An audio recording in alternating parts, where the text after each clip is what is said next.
찬송가 446장입니다.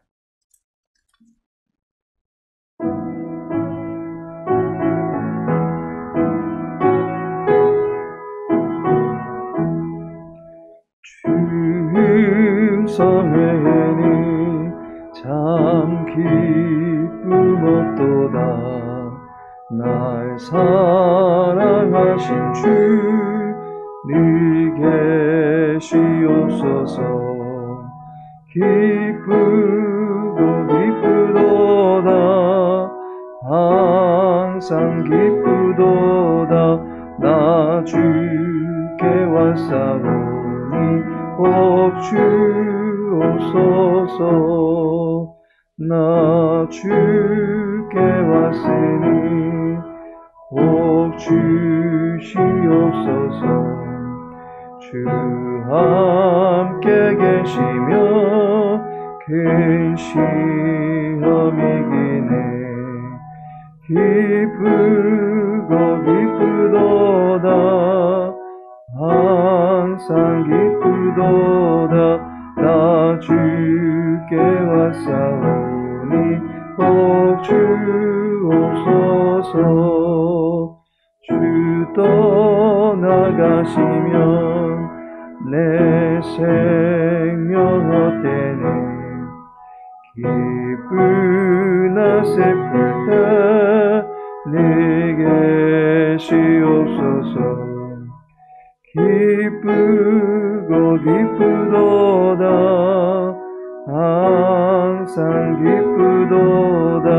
나 주께 왔사오니 복 주옵소서. 그 귀한 언약을 이루어 주시고 주 명령 따를 때 니 계시옵소서. 기쁘고 기쁘도다. 항상 기쁘도다. 나 주께 왔사오니 복 주옵소서.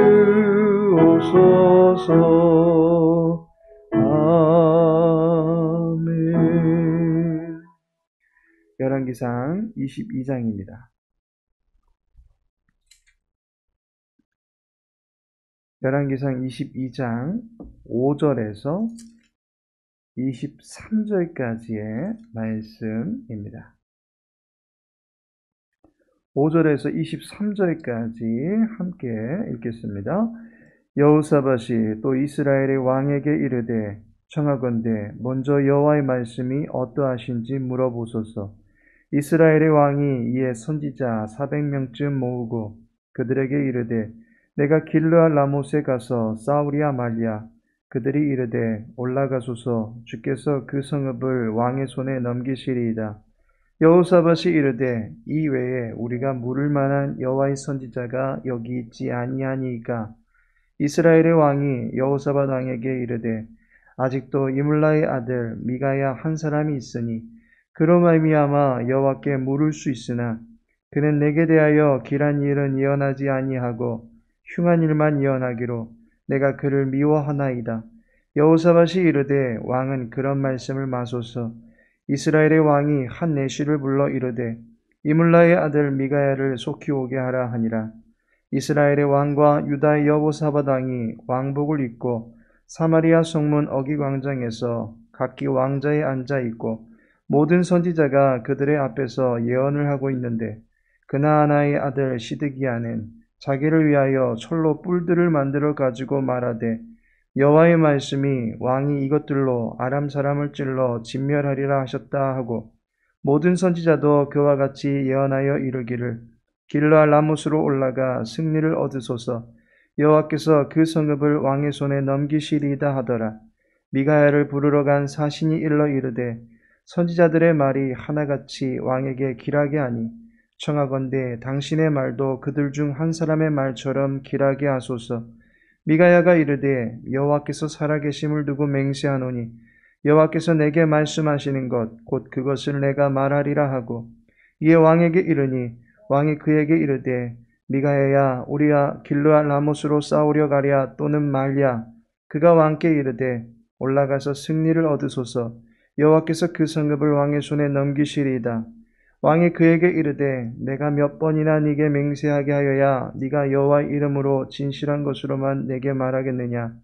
그가 이르되 내가 보니 온 이스라엘이 목자 없는 양같이 산에 흩어졌는데 여호와의 말씀이 이 무리에게 주인이 없으니 각각 평안히 자기의 집으로 돌아갈 것이니라 하셨나이다.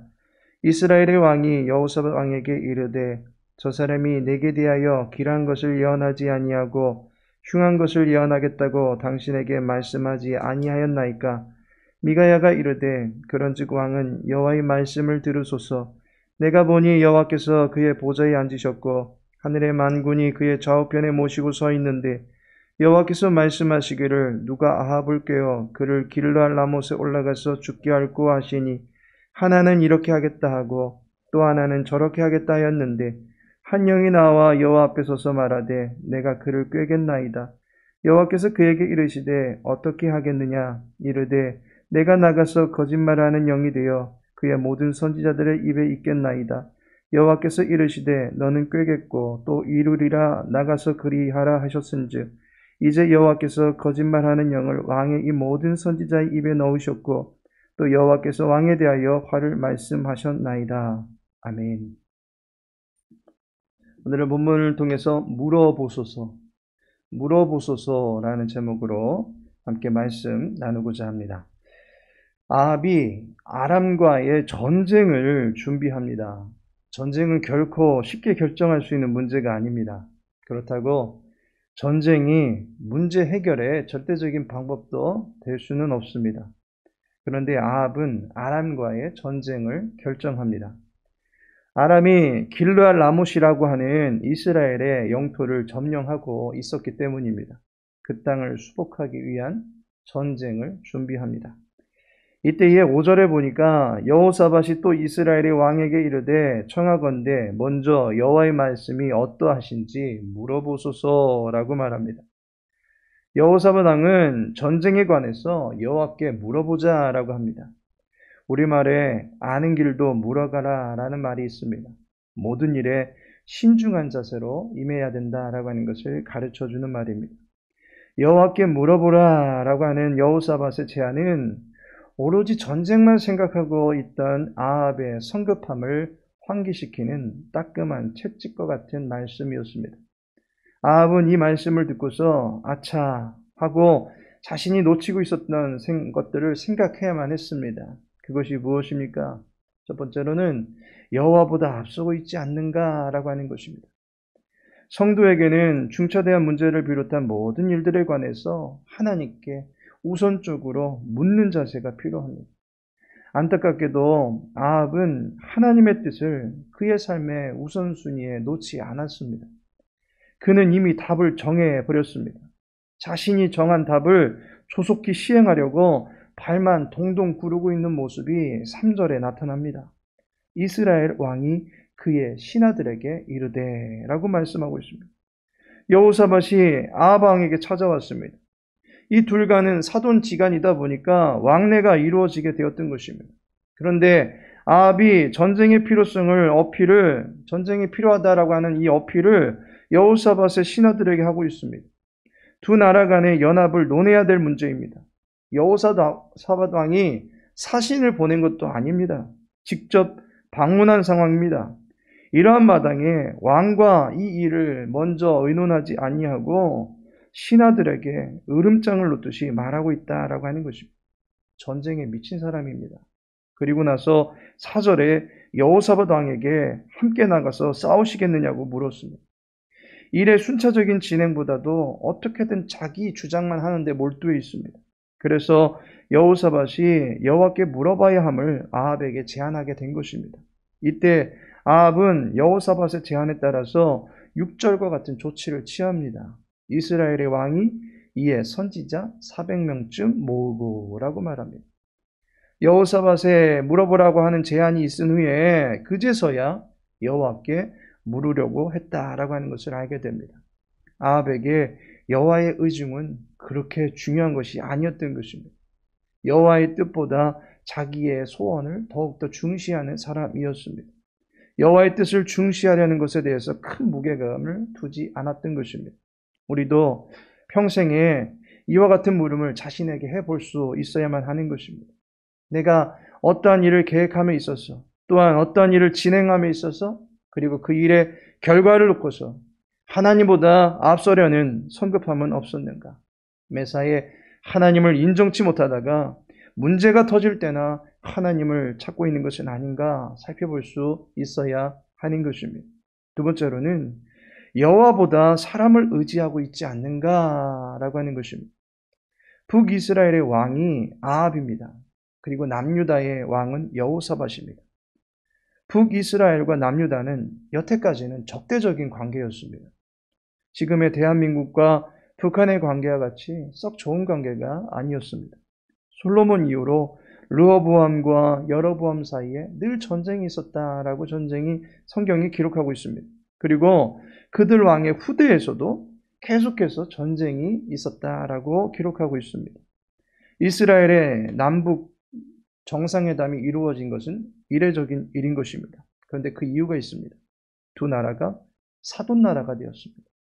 둘 간에 자식을 두고서 정략 결혼이 이루어진 것입니다.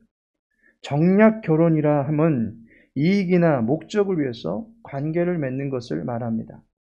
북이스라엘의 입장에서 어떠한 이익이 있었습니까? 남유다와 연합하게 될 때에 북이스라엘은 군사력에 있어서 매우 유리한 조건을 갖출 수가 있었습니다. 역기야 17장 10절에 보니 여호와께서 유다 사방의 모든 나라에 두려움을 주사 여호사밧과 싸우지 못하게 하시매라고 말씀하고 있습니다. 유다 나라가 굉장히 강한 국방력을 갖고 있었던 것입니다. 유다 나라는 5개의 대대로 이루어진 군사진을 갖추고 있었습니다. 유다 족속이 3대대를 이루고 있었고 베냐민 족속이 2대대를 이루고 있습니다. 유다는 출애굽 이후서부터 모든 전쟁에 선봉에 서게 된 큰 용사 족속인 걸 알게 됩니다. 다윗도 유다 족속의 사람입니다. 그리고 베냐민 족속은 좌우 손을 놀려서 물매를 잘 쓰는 용사들이 포진해 있는 족속입니다. 이러한 국가와 연합한다라고 하는 것은 아합에게 있어서는 최고의 전력을 확보하는 것이다 라고 여겼던 것입니다. 아합은 눈에 보이는 것들에 많고 적음, 그리고 강하고 약함에 의지해서 전투력을 계산하고 있었던 것입니다. 우리는 늘상 계산을 해보고 일을 시도하려고 하는 것은 없는지 한번 점검해 보아야 할 것입니다. 하나님의 능력보다 현실적인 제약 또는 현실적인 풍성함에 마음을 더욱더 기울이고 있지는 않은지 한번 생각해 보아야 할 것입니다.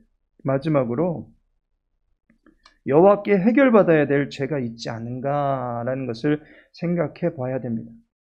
여호사밧 왕이 전투에 나갈 여부를 여호와께 묻자고 할 때에 아합은 400명쯤 되는 선지자들을 불러 모읍니다.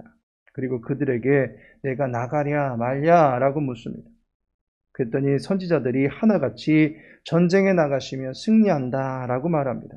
11절을 보니까 그나아나의 아들 시드기야는 자기를 위하여 철로 뿔들을 만들어 가지고 말하되 여호와의 말씀이 왕이 이것들로 아람 사람을 찔러 진멸하리라 하셨다 하고 라고 말하고 있습니다. 여기 나온 선지자들은 모두 다 아합 왕이 듣고 싶은 말만 전하고 있는 선지자들입니다. 그런데 그 가운데 시드기야는 자기를 위하여서 말하는 사람입니다. 다시 말해서 아합 왕에게 유독 튀어보이려고 하는 선지자다라고 하는 것을 알게 됩니다. 그래서 철로 뿔을 만들고 그것으로 아람을 찔러대는 듯한 행위 예술까지 해가면서 말씀을 전하고 있습니다. 하지만 여호사밧 왕이 다른 선지자의 말을 듣고 싶어 합니다.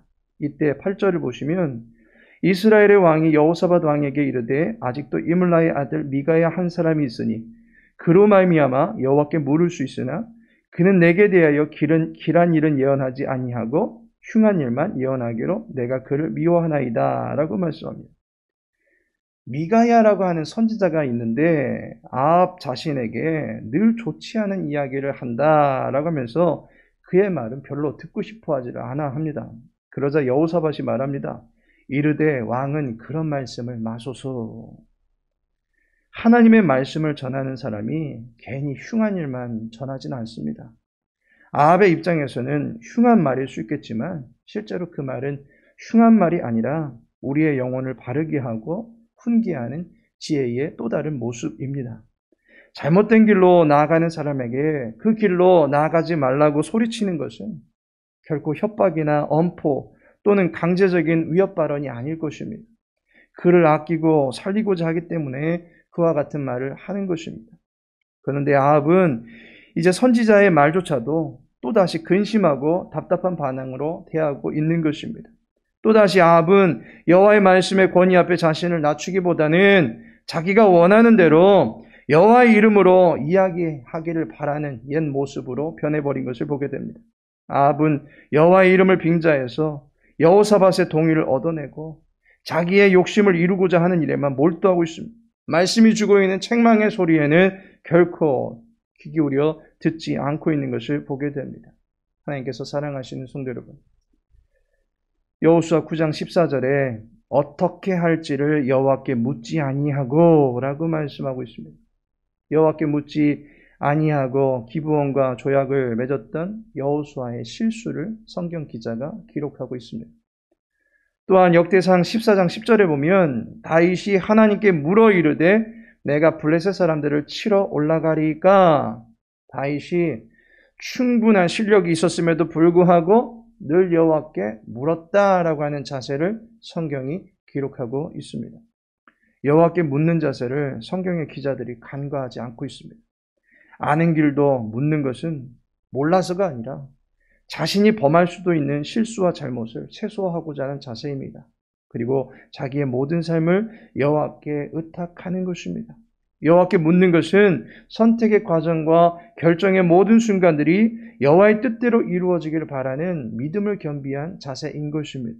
여호와께 묻지 아니하고 곧 기도하지 아니하고 일을 덤벼드는 것은 내가 선택해 놓은 것이 맞으니까 하나님은 뒤를 따라오시거나 그 모든 일들을 수습하라 라고 하는 자세밖에 되지 않습니다. 아니면 여호와를 의지하지 아니하는 자세인 것입니다. 여호와를 필요로 하지 않는 자세인 것입니다. 성도는 여호와의 뒤를 좇으면서 자신을 순리 가운데로 인도해 달라고 늘 물을 수 있어야만 하는 것입니다. 우리가 기도할 때에 하나님께서 이렇게 해라 저렇게 해라 라고 하는 또렷한 음성을 주시지는 않을 것입니다. 그러나 우리가 평소에 여호와를 늘 기억하고 그분에게 모든 주권이 있음을 믿고 그분에게 묻는 자세로 나아간다면 하나님은 자기 백성의 가는 길에 동행해 주실 것입니다. 또한 이끌어 주실 것입니다. 여호와와 함께 하실 때 실패도 교훈이 되는 것이고 여호와와 함께 할 때에 고난 중에도 소망을 가질 수 있게 되는 것입니다. 범사에 하나님을 인정하며 주님의 이름으로 일상의 발자취를 옮겨나갈 수 있는 저와 여러분의 삶이 되기를 예수님의 이름으로 축복합니다. 아버지 하나님, 우리보다 앞서 행하시며 우리보다 큰 일을 이루시는 여호와를 의지합니다. 주님의 함께 하심이 우리의 마음에 평생의 힘이 되는 줄로 믿습니다. 주님을 인정하며 주의 이름을 부르는 모든 이들을 사랑하여 주시옵소서. 주의 교회 모든 권속들을 사랑하여 주시옵소서. 약함 중에 돌보아 주시옵고 형통한 중에 여호와를 기억할 수 있는 지혜자들이 다 될 수 있도록 인도하여 주옵소서. 오늘 하늘의 모든 삶을 주님께 의탁하오며 예수님의 이름으로 기도합니다.